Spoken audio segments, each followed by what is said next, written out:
Bonjour à tous. Good morning, everyone. Before I get started, special thoughts this weekend to an incredible mayor, Hazel McCallion. She is a force of nature and she'll be celebrating her 100th birthday this weekend. Hazel, you have served your community for decades. It's no surprise that you'll be celebrating your 100th by supporting Trillium Health. Happy birthday, dear friend, and thank you for everything you've done and everything you continue to do.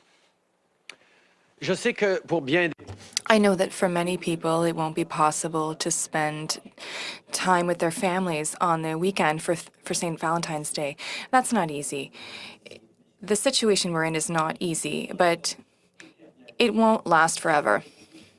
We've made a lot of progress, and we must continue to do so to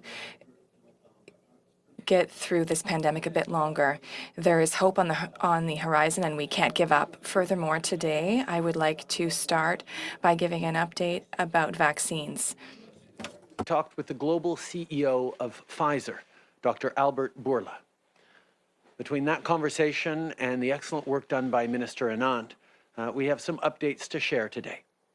We've received an updated delivery schedule from Pfizer that brings us to the end of March. We can confirm we will be receiving the 4 million doses we've been committed to since last November from Pfizer by the end of that month. We will share this schedule with provinces and territories so they can prepare to get all those doses into people's arms. For the months following from Pfizer, we'll be getting the next doses sooner. We've brought forward millions of doses into Q2, so that we will receive 10.8 million doses of Pfizer between April and June, and all of our remaining doses of Pfizer in Q3 before the end of September. That is, we will have received 40 million doses from Pfizer by the end of September. That's part of the reason why we can say with such confidence that everyone who wants a vaccine in Canada will get one by the end of September. We've been continuing to work every single day on getting as many doses as possible, as quickly as possible, into Canadians' arms.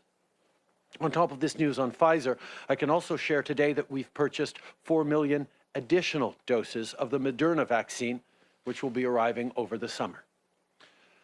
We had an update concerning the Pfizer delivery. It is confirmed that we will receive the 4 million doses by the end of March. We will share the schedule with the provinces and territories so that they can make plans. For the spring, Canada will receive Pfizer doses earlier than planned, 10.8 million doses between April and June. And the remaining doses will arrive during the third quarter. And just from Pfizer, we will receive 40 million doses in total by the end of September. Every vaccine dose will help protect Canadians and help us get through this crisis. I know that you're wondering when your doses are coming, but things are moving forward and your vaccines are coming. Today, I can also announce that we have purchased 4 million additional doses of the Moderna vaccine. These doses, which will arrive throughout the summer, will be added to the 40 million doses that we will be reserving from Moderna this year. In total, Canada will have 84 million doses of both vaccines currently approved by the end of September. So any doses from AstraZeneca or Johnson & Johnson or others that may be approved in the coming months will be in addition to all of this. But these 84 million doses that are confirmed by the 2 approved vaccines by the end of September is why we can say with such confidence that anyone who wishes to be vaccinated here in Canada will be vaccinated by the end of September. Vaccines. I know that border measures are also on a lot of people's minds. Recently, I had a great chat with Annette from Ottawa. She had written to me about people vacationing abroad and, as she put it, ignoring rules that had been in place for quite some time. Annette, today I want to tell you what else we're going to be doing about this. On a déjà travaillé avec les We've already worked with the main air carriers across the country to suspend their service to sun destinations. I would like to once again thank them for their leadership on this file. As I already said, we will be there for them and their workers so that international trips can be reestablished safely as soon as possible. Sending flights to sun destinations, international flights are now arriving at only 4 major Canadian airports. And no matter the flight, everyone must have proof of a negative PCR test taken within 72 hours of boarding. Starting today, people returning by land borders will also need to show proof of a negative PCR test taken within 72 hours before arrival. And all returning travelers must quarantine for 14 days after coming home or risk heavy fines and possible jail time. These are some of the strongest measures in the world. But with new variants emerging, we're stepping them up even further. Later today, Ministers Rideau, Blair, and LeBlanc will announce the details of new testing, quarantine, and enforcement for everyone flying or driving back to Canada. These measures will take effect starting February 22nd. Putting these additional measures in place is a true team effort. To Canadian airlines and border agents, thank you. To public health employees, to hotel workers and owners, thank you for all the work you're doing and for doing your part. On a déjà mis en place. We have already established some of the strictest border measures in the world, and with the presence of new variants, stricter measures are needed. Later today, Ministers Rideau, Blair, and LeBlanc will provide more information about new testing and quarantine measures targeting people who are returning to Canada by air or car. These measures will come into effect February 22nd. Their objective is to ensure the safety of Canadians. Obviously, there will be exceptions for essential travel, particularly for truckers and health workers. For everyone else, people should simply not travel. We won't allow irresponsible decisions of a few to imperil everyone. We will do everything that we can to protect people and to master this virus. Help stop the spread of COVID-19 and new variants. And that's not all we're doing on that front. We're also investing $53 million for an integrated variants of concern strategy to help monitor variants like the ones first detected in the UK and South Africa. You might be worried about these new strains. Well, we're putting our best experts on it. Researchers, epidemiologists, modelers. With investments like this, Canada is ready to detect, track, and treat new cases. I know you're probably watching the news these days attentively, as everyone is, and watching the positive sign of the cases going down across the country. That is a good step in the right direction, but we also know at the same time the new variants that are more communicable, more easily transmitted, are increasingly out there. So we need to stay careful. You are doing a great job, making the sacrifices necessary that have shown us on the right track, but we're going to need to stay vigilant. We're going to need to be careful if we're going to make it through this spring in the best possible way to be able to enjoy a better future for all. Because nobody wants a third wave to start, particularly not one comprised of new, more communicable variants that can cause real challenges. Today, I also want to talk about what we're doing to support everyone, no matter who you are, during this global crisis. In the last year, we've seen once again how tough times fall first and hardest on the most vulnerable. The legacy of this pandemic must not be some people getting ahead while others fall behind. Instead, it must be a stronger, fairer Canada for everyone, and that includes for women and girls. Already, we've invested in everything from safe places for women and girls to stay to moving forward on an action plan for women in the economy. And we're not stopping there. As Minister Monsef announced yesterday, we're launching Feminist Response and Recovery Funding. This will support organizations that work to end violence against women and girls, that invest in their economic security, and that empower women leaders. Personne ne devrait avoir. No one should have to confront this crisis alone. We have already invested in support measures for people who work in some of the most strongly affected industries like theater arts and airlines. We have announced measures to support these people. Since the implementation, thousands of jobs have been saved in the film and small screen industry. And this week, Minister Guilbeault announced that the fund will be extended to next year, namely March 31st, 2022. Regardless of who you are, we will give you the support you need. That is why we launched CERB last March. It's why we created the Canadian Recovery Benefit to extend the wage subsidy. We are ready to give out the assistance needed as long as needed. Days are ahead of us.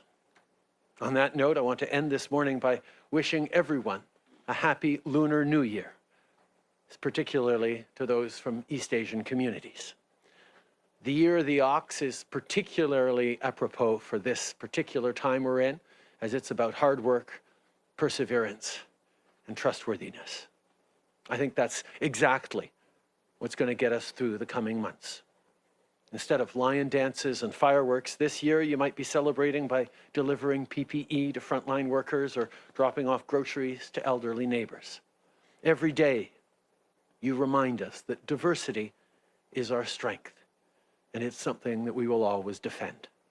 There's no place in this country for hate or racism. We will always stand against anti-Asian racism and against all forms of racism and discrimination. We are stronger together today and always. Bon nouvel an lunaire tout le monde. Happy Lunar New Year, everyone. Kamsahamnida. Thank you, Prime Minister. We'll now go to media for the questions. One question, one follow-up on the phone. Operator. Thank you. Merci. First question, Alex Bellengal, Toronto Star. Line open. Hi, good morning. Thanks for taking my question. Just you mentioned you got the delivery schedule and the confirmation for Pfizer up to the end of March that we get the 4 million. I know obviously Moderna's been delayed too. Do you have any update about will we get the 2 million Modernas by that point, by the end of March, or what's the deal with Moderna? We continue to get assurances from Moderna that they will be able to deliver those 2 million doses they had committed for the end of March. But we will, of course, continue to follow up directly with the company to make sure that we can get those doses as soon as possible and indeed secure more and sooner doses for all Canadians. I can confirm that Moderna is continuing to tell us that they will be able to deliver the 2 million doses by the end of March as anticipated, but we will continue to work closely with them to ensure that we receive these doses and perhaps even additional ones in the coming months. Follow-up, Alex? Yeah, this week you had a conversation with the Indian Prime Minister Modi. In the Indian government's readout, they said that you called him and told him Canada needs access to India's vaccine. Does Canada need to source its 20 million AstraZeneca vaccines from India? And just can you tell us what exactly you said to the Indian Prime Minister? We have a deal, as you pointed out, for 20 million AstraZeneca vaccines. Those are not from the Indian production facility. I believe they're from the AstraZeneca facility in South Korea, but others can confirm that. We are looking at possible extra vaccines coming from India, from the Serum Institute. Work is being done closely on that. It was good to talk to Prime Minister Modi on a range of subjects, including the role that India is playing in producing vaccines for the developing world and other issues that are important to us. We will continue to work with people around the world to ensure that we're solving this pandemic for Canadians and indeed for everyone around the world. Okay. I can confirm that the 20 million doses from AstraZeneca that we will be receiving in the coming months do not come from India, but we are still interested in sourcing or finding others. That is why it's a good thing to speak with the Indian government and to pursue opportunities with the Serum Institute in India. We will continue to have conversations with all of our allies around the world to ensure that we have the means to get through this pandemic as quickly as possible. For Canadians and everyone around the world must work together, and that is what we are doing. Thank you. Next question. Thank you. Merci. Prochaine question, Mélanie Marquis, La Presse. Melanie Marquis, La Presse. Good morning, Mr. Trudeau. According to an Angus Reid poll, less than 30% of people believe that they will be vaccinated by the end of September. And yet it's one of the your most significant promises. I know that you're in a minority government, but are you committing to not dissolve Parliament so that Canadians can judge you on this matter specifically? Answer: our priority is to vaccinate as many people as possible, as quickly as possible. That is what we are working on. I understand that there are anxieties that people are feeling, and that there have been temporary interruptions over the past few weeks, and they're worried about the coming months. But I can tell you that in the coming weeks, we will start seeing an increase, an enormous increase in the number of doses arriving in Canada until spring and until September, where we are absolutely on track to receive enough vaccines and even more than enough vaccines to vaccinate all Canadians who wish to receive a vaccination. Our priority is that, and that is what we will continue to work on daily. A follow-up question. I understand, but that doesn't answer the question. Are you committing to not dissolve Parliament by September so that Canadians can hold a referendum on this issue? Answer: our motivation is not whether we get the approval of Canadians. Our goal is to vaccinate Canadians as quickly as possible. I understand that maybe you have a particular interest in politics here, but as politicians, as government, our interest is to vaccinate as many people as quickly as possible. So I don't want to get into hypotheticals. Our focus, our priority, and what we are continuing to do is deliver millions of vaccines to Canadians in the coming months, and to ensure that we're very clear that everyone who wishes to be vaccinated will be vaccinated by the end of September. Thank you. Merci. Next question, Brett Forster, APTN News. Line open. Hi, Prime Minister. APTN News has obtained hundreds of DFO documents from the September launch of the Mi'kmaq moderate livelihood fishery that reveal law enforcement was unprepared and unresourced to respond to the vigilante protests that they knew were coming. The RCMP had one boat. The protesters had 150 at one point. The Coast Guard was still in transit. And DFO officers have been instructed to observe, record, and report. Are you going to hold anyone accountable for that?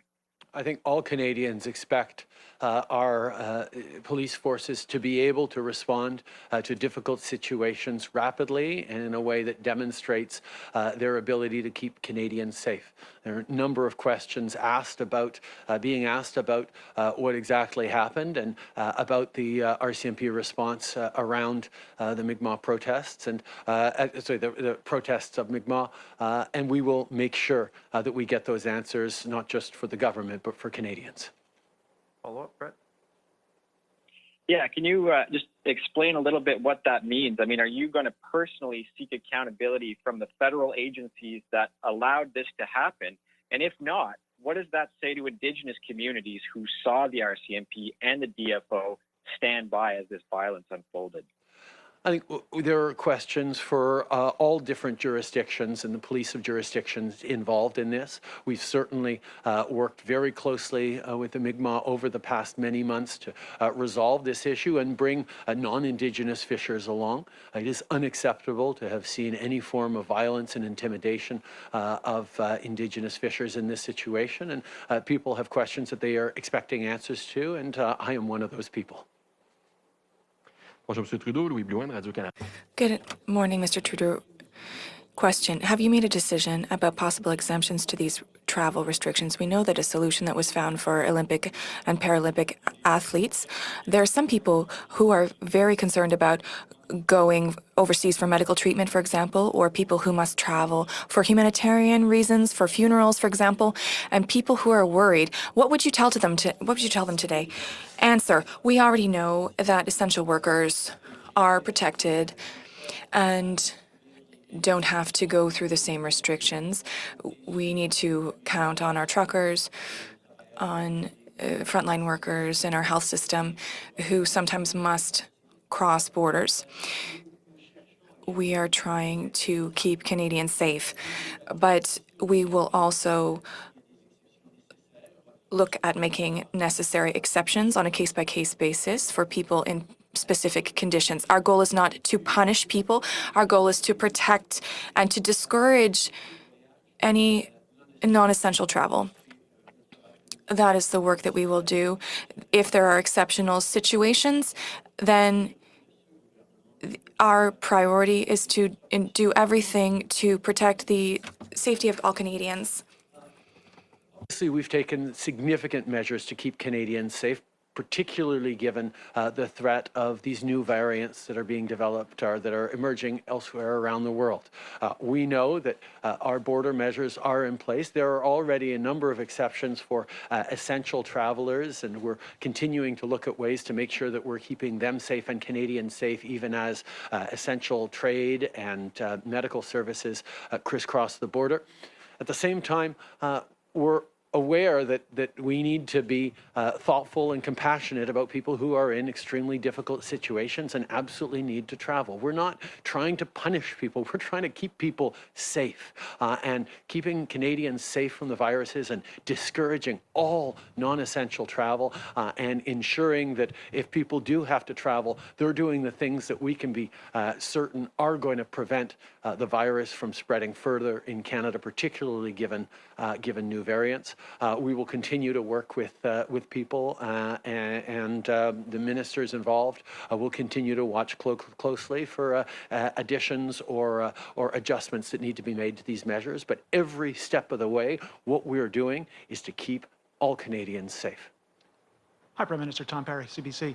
The Canadian Civil Liberties Association says if you're going to make people stay in these hotels at their own expense, possibly make them quarantine in a government facility, you need to do this based on evidence. What evidence do you have that Canadians are ignoring existing quarantine rules and that these new rules are necessary? The initial quarantine, the initial testing on arrival needs to be a PCR test. Everyone who arrives everyone who arrives in Canada has a test, a PCR test, over the past 72 hours. So we know that even if they start to develop the virus inside of them, it'll still be at reasonably low numbers, which is why a rapid test on arrival is not as good as a PCR test. That PCR test, particularly if there are significant numbers of travelers, could take 2 or 3 days to get a result. As soon as they get the result of that PCR test, they will be free to go home and quarantine themselves. It's not a punitive measure to keep people in quarantine for 3 days while they get the result. It's just so that we can get a negative result off of that test. Now, anyone who shows up at a border crossing without an adequate quarantine plan already is directed to quarantine facilities approved by PHAC so that they can do it safely. Many people will choose to do it because particularly in cases of new variants that are much more transmissible, it becomes extremely difficult to quarantine in a home and not pass this new variant to anyone else in the home because it is much more transmissible. So every decision we're taking is based on the best possible evidence and will continue to be as we do everything we can to protect Canadians from the threats of these new variants. La décision qu'on a prise. The decision that we made to ask people to remain 3 days in hotel is not a punishment. It is to allow for the results of the test to be analyzed. The PCR test that is conducted upon arrival will take about 2 or 3 days to obtain results. As soon as they receive a negative result, even if it's just after 1 day, they can return home to finish the remainder of their quarantine if they have a sufficient quarantine plan. We know that even now, when people arrive at the border and they show their quarantine plan, if they don't have a sufficient plan, they are directed currently to quarantine centers run by the government to ensure that they can protect themselves and protect all Canadians. News from Pfizer today, but Manitoba said yesterday it's going to strike out and buy vaccines on its own. So I'm wondering, do you think that's political, or do you think that there are people out there, premiers even, who don't buy your assurances that you're going to get all these vaccines you're promising? I think all Canadians want to see us all doing everything we can to get everyone vaccinated as quickly as possible. I can tell you that the federal government has secured and paid for enough vaccines to get all Canadians who want it vaccinated by this September, including the entire population of Manitoba. French, no? Hello, Prime Minister. It's Annie Bergeron-Oliver with CTV National News. The number of cases of the variants are growing, and medical officials are warning people that we could be facing a third wave in the next coming weeks if we don't get this spread under control. But still, Alberta and Ontario are reopening. You just said that nobody wants to see a third wave. So do you think it's responsible for the provinces to be reopening right now, despite these dire warnings? And what would it take for you to invoke the Emergencies Act to try and slow down this spread? I think all Canadians are worried about these variants, and we need to be. We have gotten used to, over the past many weeks, making a number of sacrifices that have successfully brought the numbers down in terms of caseloads. We're going in the right direction, and that's a reason for cautious optimism. But at the same time as these new variants are starting to spread through the communities, we're going to need to be extra vigilant and extra careful. And obviously, citizens should continue to keep their contact numbers down. We should continue to be doing the things we know we need to do, like wearing masks and downloading the app. I mean, as certain restrictions are perhaps released by certain provinces, and people get to go out a little bit more, all the more reason to download the COVID Alert app, which will help you as you get out there in case you come into contact without knowing with someone who later tests positive. These are the kinds of things that we can do. We need to continue to be vigilant. As a federal government, we've given tremendous supports to businesses, to families, and to the provinces to allow them to make those decisions to keep everyone hunkered down a little longer. We will work with the provinces on the decisions they take, but at the same time, I think everyone understands that we need to be extra vigilant as we enter this phase of potential spread of these new variants. That's why things like contact tracing, rapid testing, the app, and continued careful choices by all Canadians not to gather and to keep distances are our best chance of getting through in the best case possible, best way possible to the mass vaccinations that are coming in the coming months. But why reopen if we could be in a third wave within weeks? We make our decisions based on the best recommendations of our health officials, and as a federal government, we will be there to support and encourage the right decisions by the provinces. Hello, Prime Minister. I'm Mike Blanchfield, Canadian Press. You just mentioned rapid testing just a moment ago. How is the federal government using rapid tests in its areas of jurisdiction? If we have a lot to spare, would they be useful at borders, notwithstanding what you said earlier, to speed things up in remote Indigenous communities, prisons? Let's hear more about what you think the federal role in rapid tests should be. I had extensive conversations earlier this week with a number of ministers. We're looking at using increased rapid tests in federal institutions like prisons, looking at using them in various ways. We know that they are an important part of the process, particularly as we come towards the spring. And we'll have more to say very soon about all the different ways we're going to be using the millions of rapid tests that keep coming into Canada. Nous reconnaissons que We recognize that rapid tests are very important as an additional measure to protect Canadians. The federal government is looking at how we can send more of them to various companies, use them in federal institutions like penitentiaries. We will use these rapid tests as a measure to continue to keep Canadians safe. News. Good morning, Prime Minister. Good morning, David. I'd like to come back to some issues around General Vance. We've been reporting that he was investigated by military police in 2015 about his conduct while he was serving as the deputy commander of a NATO headquarters in Naples, Italy. So first, were you aware of that 2015 investigation?